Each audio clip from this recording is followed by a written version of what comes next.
Assalamualaikum warahmatullahi wabarakatuh. Alhamdulillah wassalatu wassalamu ala Rasulillah wa ala alihi wa ashabihi wa mawala amma ba'du. Rekan-rekan mahasiswa mata kuliah Lughatul Quran IKI Jakarta. Rekan-rekan mahasiswa IKI Jakarta yang mengikuti mata kuliah Lughatul Quran bersama saya di semester ini dan para pemirsa pada umumnya.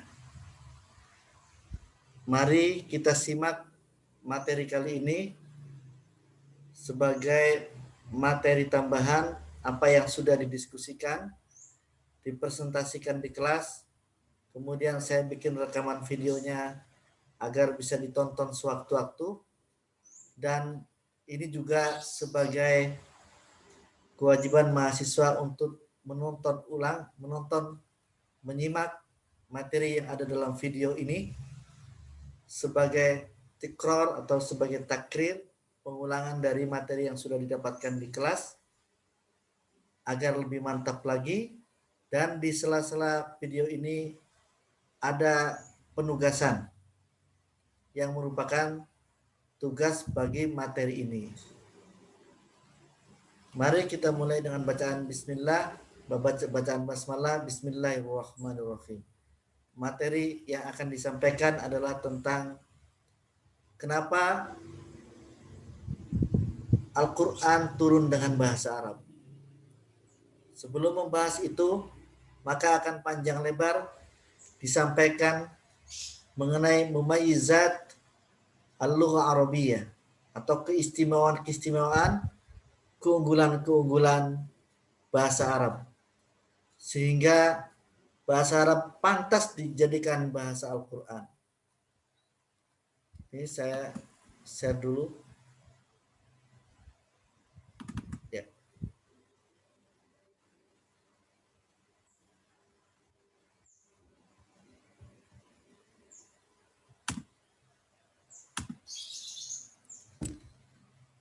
Al-Quran turun dengan bahasa Arab. Ini sudah disampaikan dan didiskusikan di kelas, tapi sengaja saya rekam sebagai materi yang bisa ditonton ulang dan sebagai sumber penugasan dari nanti ada pertanyaan-pertanyaan dari sini.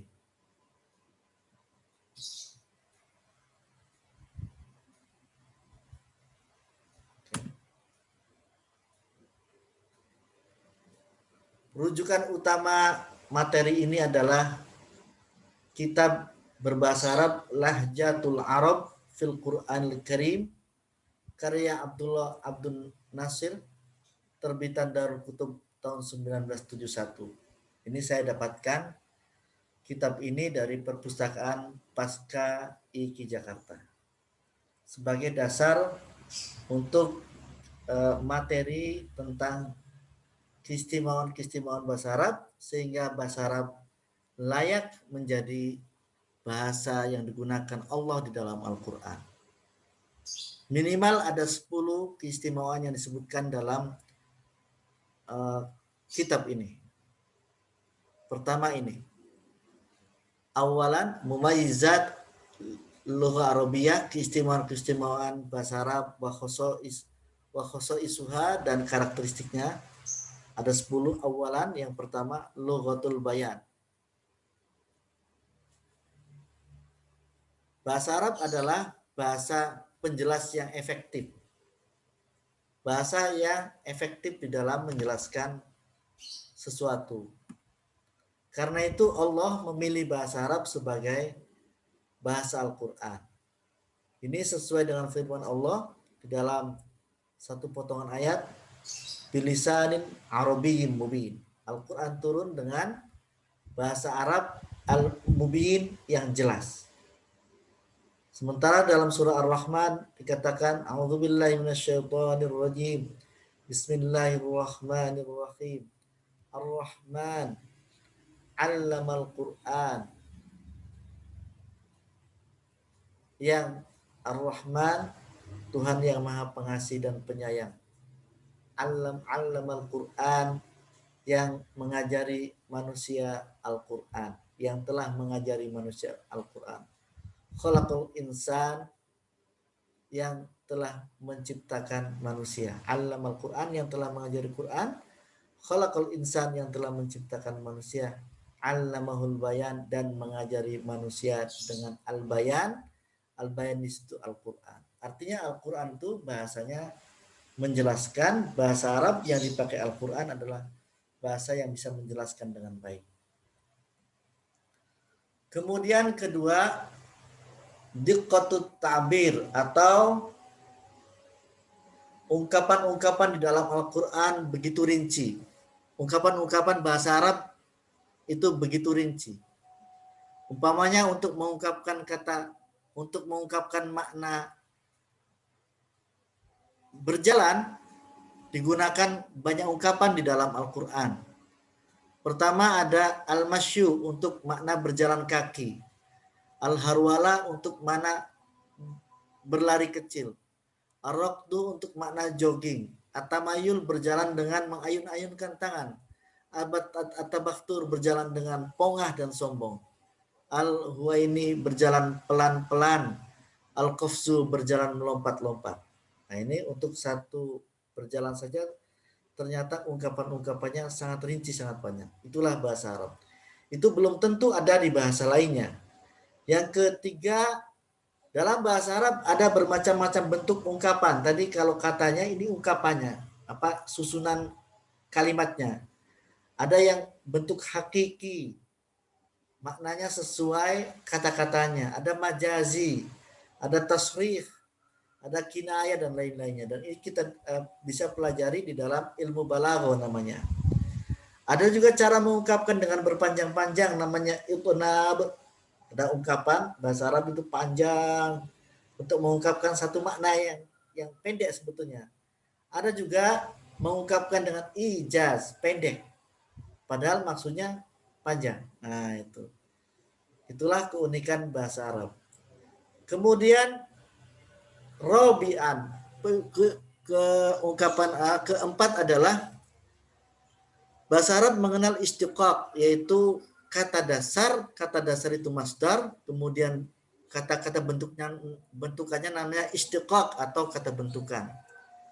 Contohnya kataba, menulis. Kataba itu menulis. Jadi ada kata dasar, kata bentukan. Ini tidak di semua bahasa ada. Umpamanya kata kataba, menulis. Dalam bahasa Arab disebutkan dalam sulasi, kataba. Kemudian yang menulis disebut katib. Hasil tulisannya disebut kitab. Tempat menulisnya, setelah kitab itu dikumpul-kumpulkan, disimpan di perpustakaan, tempat kitab namanya maktabah. Hasil tulisan selain bernama kitab juga, kalau bentuknya surat, maka disebut juga maktub. Nah, ini tidak terjadi di bahasa lain, seperti di bahasa Inggris, umpamanya. Bahasa Inggris untuk menyebut kataba, menulis, berarti write. Untuk menyebut katib, penulis, writer. Untuk menyebut hasil tulisannya, kata lain lagi, book. Kalau bahasa Arab, kitab. Masih kataba, katib, kitab. Masih itu juga. Cuma dibentuk-bentuk, ditambahin, ditambahin, katib ditambahin menjadi penulis, kitab menjadi hasil tulisannya. Tapi dalam bahasa Inggris, book. Kemudian, tempatnya menulis. Kalau dalam bahasa Arab masih bentukan dari kataba, ditambahin mim, tempatnya menulis menjadi maktab. Kalau dalam bahasa Inggris, office. Nah, beda lagi kan? Book, office, writer itu kata-kata yang berbeda. Tempatnya buku, tempatnya hasil tulisan. Kalau dalam bahasa Arab, maktabah. Kalau dalam bahasa Inggris, kata beda lagi, library. Kalau hasil tulisannya di dalam bentuk surat, dalam bahasa Arab maktub. Dalam bahasa Inggris kata lain lagi, letter. Artinya bahasa Arab lebih sistematis, lebih kaya dari bahasa Inggris dan mungkin bahasa-bahasa yang lain. Bahasa Arab ada kata dasar terus kata bentukan-bentukannya. Umpamanya bekerja, amila. Yang bekerjanya amil. Pekerjaan, produk dari kerjaannya namanya amal. Kalau amalnya banyak, amalun. Nah, kan tinggal begitu saja. Tapi kalau di dalam bahasa lain belum tentu seperti itu. Kemudian keistimewaan atau keunggulan bahasa Arab yang lain adalah dalam bahasa Arab dikenal dengan nahwu atau grammar Arab. Grammar Arab atau nahwul Arabi. Grammar bahasa Arab, al-jurmiyah al-arabiyah itu bahasa Yunani. Al-jurmiyah itu artinya grammar. Arabic grammar. Itu ada jumlah fi'liyah berarti fi'il fa'il, fa'il pasti rofa, lalu maf'ul nasab biasanya, lalu mubtada khobar, mubtada rofa, khobar rofa. Di tempat lain seperti bahasa Indonesia tidak ada i'rab, tidak ada kedudukan kata. Contohnya, orang harus tahu mana i'rabnya. Coba innallaha bari'um minal musyrikina wa rasulihi. Nah ini kalau bacanya wa rasulihi itu artinya jadi innallaha sesungguhnya Allah bari'un berlepas diri minal musyrikina dari orang musyrik wa rasulihi dan rasulnya. Kalau bacanya seperti itu maka Allah berlepas diri dari orang musyrik dan rasulnya.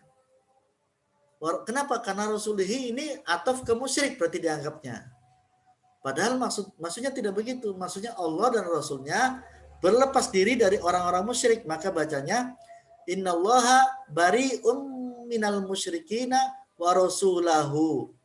Kenapa baca rasulahu? Karena ataf ke Allah. Nah ini berarti belajar ilmu nahwu dan belajar i'rab, belajar kedudukan kata, belajar struktur kata. Ini di dalam bahasa lain belum tentu ada. Contohnya, di dalam bahasa Arab, kata rojulun, rojulun, rojulun, ditulis 3 kali. Kalau dibaca rojulun, rojulun, rojulun, itu belum bisa dimengerti artinya apa. Di dalam ilmu nahwu namanya belum kalam. Belum bisa dimengerti. Itu harus, berarti itu kalau rojulun, rojulun, rojulun, berarti yang pertama kita anggap fi'il. Fi'ilnya berarti rojila. Yang kedua setelah fi'il biasanya fa'il. Rojila rijlu. Rijlu kaki. Yang ketiga kita idofakan saja. Rojila rijlu rojulin. Terplesetlah kaki seorang laki-laki. Nah, kalau cuma nulis rojulun, rojulun, rojulun lalu tidak dimengerti i'rabnya, tidak mengerti nahwu sorofnya, maka bacanya rojulun, rojulun, rojulun. Itu tidak dimengerti. Bagi orang yang ngerti bahasa Arab, oh ini kira-kira ini jumlah ismi apa jumlah fi'liyah. Karena awalnya tidak ada alif lam, maka dimungkinkan ini adalah jumlah fi'liyah. Berarti diawali dengan fi'il. Oh berarti rojila fi'il. Terus itu setelah fi'il ada fa'il biasanya. Rojila rijlun. Nah, nggak ada maf'ulnya ini berarti rojulin. Oke, diidofakan saja. Idofanya idofa tanpa alif lam bisa. Rojila rijlu rojulin berarti terplesetlah kaki seorang laki-laki. Ini tidak bisa dimengerti kalau tidak belajar i'rab. Kemudian di dalam bahasa Arab juga karena ada i'rab, ada ilmu nahwu, maka walaupun tulisannya sama, tulisannya ini Anda bisa lihat ini, maka bisa dibaca dengan cara berbeda. Kalau bacanya ma'aksana zaidan, maka artinya itu sighat ta'ajjub. Apa itu sighat ta'ajjub? Bermakna mengagumi. Ma'aksana zaidan, betapa indahnya Zaid, betapa gantengnya Zaid. Biasanya ma'aksana sama'a yang dipakai ya, betapa indahnya langit. Tapi kalau bacanya ma'aksanu Zaidan, Ma aksanu Zaidan. Itu istifham.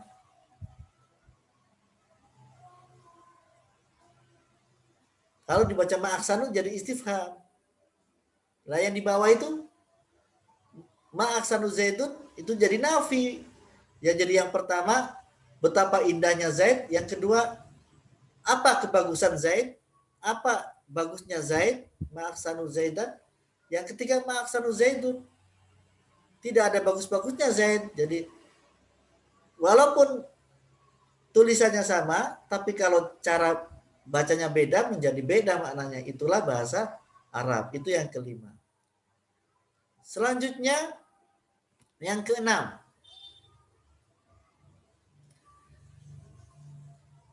Di dalam bahasa Arab juga ada tasrif tadi, mirip sebetulnya ya. Ada qasid.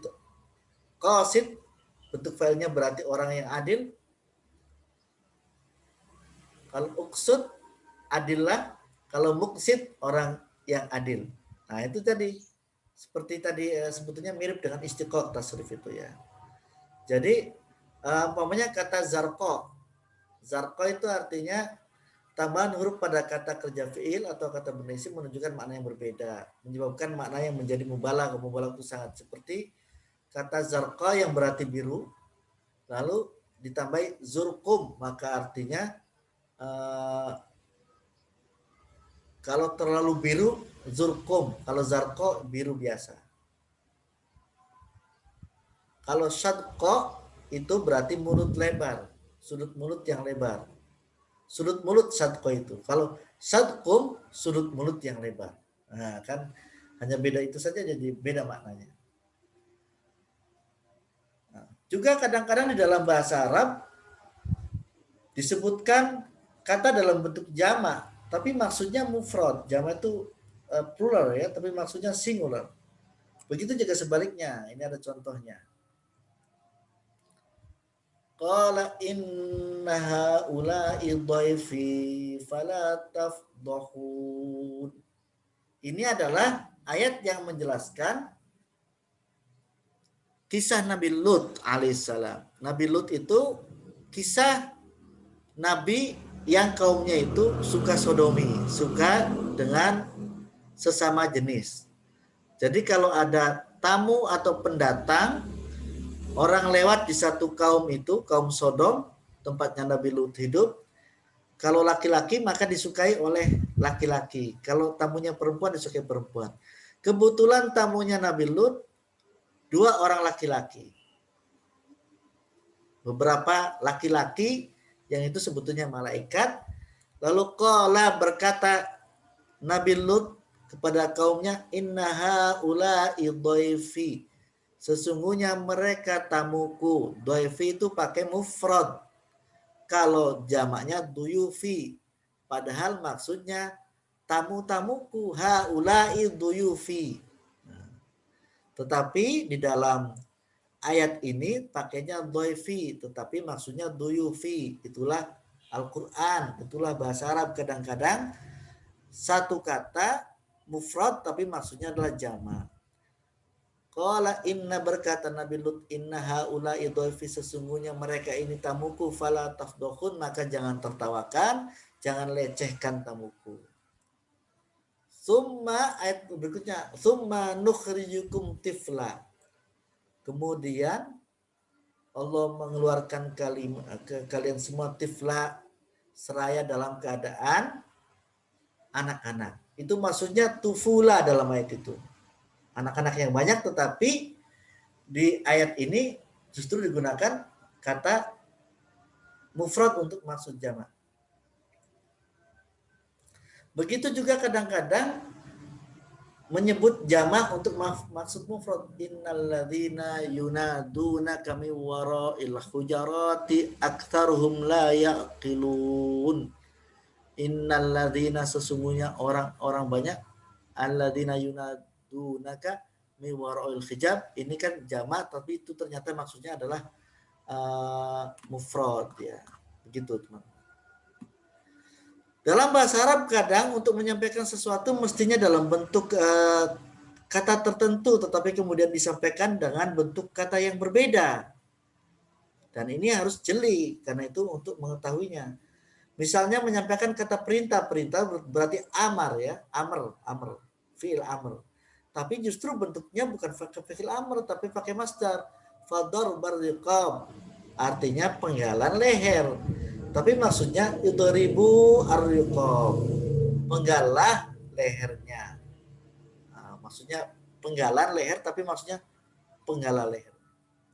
Kemudian kadang juga menyampaikan makna masdar dalam bentuk isim fa'il. Contohnya laisa liwaq'atiha kadzibah.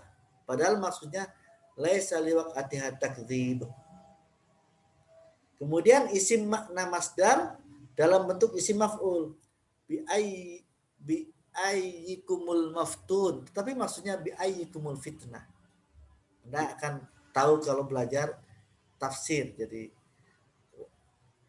Quran itu tidak bisa diterjemahkan sesuai kata-katanya saja. Kalau sesuai kata-kata maka ada ini yang bentuk katanya itu isim fa'il, tetapi maksudnya adalah justru masdarnya, atau masdar tapi maksudnya fi'il amr tadi. Itu karena itu tidak cukup dengan terjemahan, melainkan dengan ilmu tafsir. Isim maf'ul bentuknya padahal maksudnya isim fa'il. Hijabam mastura, hijab yang menutupi. Padahal maksudnya adalah isim fa'il. Hijabang satiro. Nah, walaupun maksudnya disampaikan satiro, tetapi justru menggunakan bentuk isim maf'ul. Selanjutnya adalah keistimewaan atau keunggulan bahasa Arab yang ketujuh. Dalam bahasa Arab ada ungkapan yang khusus berlaku bagi orang Arab saja dan harus dipahami dalam konteks Arab, bukan di bahasa lainnya seperti ad, fulan, syekhon. Atau yang bisa kita mengerti, yukhrijuhum minan nuri ila dhulumat, yukhrijunahum minal dhulumati ilan nur, ada di tempat lain begitu ya. Mengeluarkan mereka dari cahaya ke kegelapan. Berarti justru ke kekafiran. Kalau yukhrijuhum minal dhulumati ilan nur berarti dari kekafiran ke hidayah. Nah, itu khas orang Arab pada begitu. Kalau di kita ada Kartini habis gelap terbitlah terang. Mungkin R.A. Kartini mengikuti ungkapan bahasa Arab yang ada dalam Al-Quran, yukhrijuna minal zulumat ilan nur. Nah, kalau di ayat ini yukhrijunahum minan nur ilal zulumat. Berarti artinya yukhrijunahum, mereka mengeluarkan mereka minan nuri dari cahaya, berarti dari kebenaran, ilal zulumat kepada kekafiran. Jadi zulumat kekafiran, nur Islam atau hidayah. Kedelapan keunggulannya bahasa Arab tidak mandek tapi bahasa yang berkembang. Ya betul teman-teman. Bahasa Arab sebelum Al-Quran datang itu ungkapan-ungkapannya berbeda dengan bahasa Arab ketika Al-Quran hadir. Berbeda lagi ketika Islam terus berkembang. Sehingga bisa bahasa Arab masa lalu ketika Al-Quran hadir dengan bahasa Arab kita sekarang mengalami perkembangan, dan ada kosakata yang dulu digunakan sekarang tidak lagi atau tidak biasa digunakan. Seperti kata sholat, sebelum Islam, sebelum Quran datang, sholat digunakan dengan makna doa saja. Tetapi setelah Islam datang, Quran datang, sholat itu juga maknanya selain doa juga bermakna apa? Bermakna sholat 5 waktu. Jadi aqimus sholat, dirikanlah sholat itu sholat 5 waktu. Kalau innallaha wa malaikatahu yusholluna 'alan nabi, sesungguhnya Allah dan para malaikatnya memberi rahmat dan mendoakan para nabi, maka sholat di situ artinya mendoakan dan memberi rahmat. Inna sholataka sakanun lahum. Nah, kata di sini kata sholat bermakna doa. Jadi sebelum Quran datang mana sholat doa, setelah Islam dan Quran datang mana sholat adalah sholat 5 waktu. Begitu juga kata-kata yang lain, bahasa Arab terus berkembang. Kesembilan, dalam bahasa Arab beberapa huruf menunjukkan dan menentukan makna, seperti huruf H. H itu makhorijul hurufnya kan terbuka. H. Maka jika dikatakan bahasir, terbuka H. Sirru rahasia. Bahas sirru berarti rahasia yang telah terbuka atau bocor. Karena ha itu sama dengan bunyinya sama dengan maknanya. Abahas syai. Abahas syai. Syai itu sesuatu abahah diperbolehkan. Diperbolehkan itu artinya terbuka. Boleh dilakukan. Abaha ha jadi ya. Fahat toyibu. Toyibu kebaikan. Faha terbuka berarti kebaikan tersebar. Sahal ma'u. Ma'u itu artinya air. Saha terbuka berarti air memancar terbuka. Sohar rojulu. Rojulu artinya laki-laki. Soha artinya laki-laki yang suaranya panjang dan lebar. Panjang, keras ya. Seperti juga begitu. Juga diceritakan, juga saya pernah belajar bahwa huruf Arab yang asli itu, kata Arab itu terjadi 3 sulasi mujarrad ya, sulasi. Terjadi 3 huruf. Huruf pertama disebut fa fi'il, huruf kedua disebut ainul fi'il, huruf ketiga disebut lamul fi'li. Huruf pertama kedua menentukan makna, itulah maknanya. Huruf ketiga menentukan makna. Contohnya ko, to, a. Huruf pertama ko, huruf kedua to, huruf ketiga a, artinya memotong. Bunyinya juga sama. Ko to a, kot. Nah, itu artinya memotong. Dari bunyinya tergambar maknanya. Itulah bahasa Arab. Ada lagi ko, to, fa. Itu juga koto sama-sama kotoa, kotofa, huruf pertama kedua sama, berarti maknanya sama-sama memotong. Cuma dibedakan oleh huruf ketiga. Kotoa memotong secara umum, kotofa memotong memetik bunga. Kotofa memotong yang cantik, makanya kotofa memetik, memotong yang cantik, memetik bunga. Jadi kotofa dan kotoa berbeda hanya dari karena huruf akhirnya berbeda, tetapi mana umumnya sama, yaitu kot, yaitu memotong sesuai bunyinya. Itulah kelebihan bahasa Arab. Kemudian kelebihan bahasa Arab yang ke-10, bahasa Arab mempunyai makharijul huruf, tempat keluarnya huruf. Dibanding bahasa-bahasa lain, bahasa Arab mempunyai makharijul huruf yang lengkap. Huruf safawiyah, bangsa bibir, ba. Huruf lisaniyah yang keluar dari lisan. Huruf halqiyah dari tenggorokan. Nah itu beda-beda. Kalau salah menempatkan jadi salah. Umpamanya kof. Kof itu di mana? Di halqi. Halqi tenggorokan ya. Bukan di sini, bukan kof. Nanti di huruf kof itu di bukan di halqi, di lidah atas bagian sini, bagian belakang. Kof. Bukan di sini. Kalau di sini ada kof. Nah itu bukan makharijul hurufnya. Mustaqim di sini. Di sini ya, lisannya atas. Bukan di tenggorokan. Seperti ha itu halqi, bukan di dada, bukan ha nanti ha di dada, tapi di tenggorokan. Nah, kalau salah menempatkan maka jadi salah pengucapannya, ya. Makharijul huruf yang tepat menyebutkan suara yang tepat dan serasi. Bunyi huruf bahasa Arab mengandung suara irama yang serasi sehingga mudah dirumuskan ilmu tajwid, ilmu tilawah dan lain-lain. Orang Islam biasa menggunakan bahasa Arab untuk membaca Quran, tilawatul Quran, untuk menghafal atau hifdzul Quran, dan digunakan untuk keperluan sehari-hari. Itulah keunggulan-keunggulan bahasa Arab.